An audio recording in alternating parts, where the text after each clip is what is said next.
when you talk about embracing the hopelessness, do you mean, as some have suggested, that you're urging revolt, that you're actually advocating violence?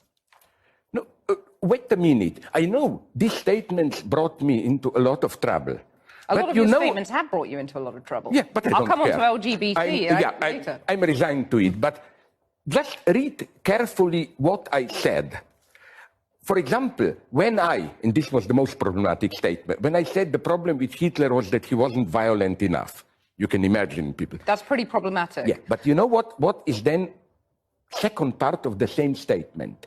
In the sense in which Gandhi was more violent than Hitler.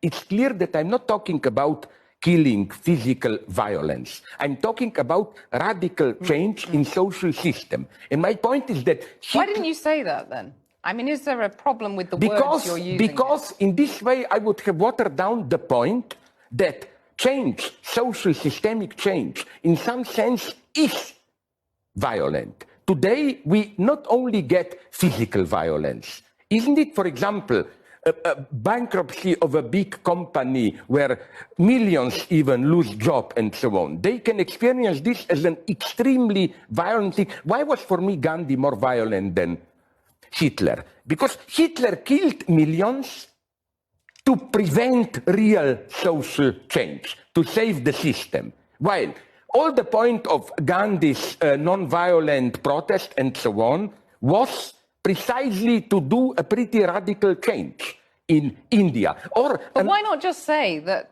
Gandhi was more radical? I mean, aren't you being deliberately provocative in your use of words? Yes, you know why? Because again, the dream of too many people today is, we'll somehow get a change, but a change which will not hurt.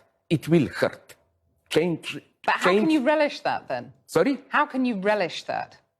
That change will hurt? I will tell you how. I mean, that's why people, have a go at Stalin, obviously. Because, and I developed this widely in my book on violence, because you know what we tend to forget in our everyday view, me inclusive, I'm not patronizing others.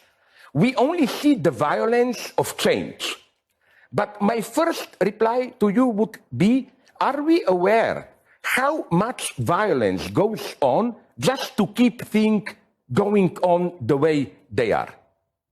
So for me, it's comparative. It's not now we don't have violence and then, oh my God, this will be horrible and so on. Are we aware how much? What goes on in China, in Africa and so on? It's a crazy world.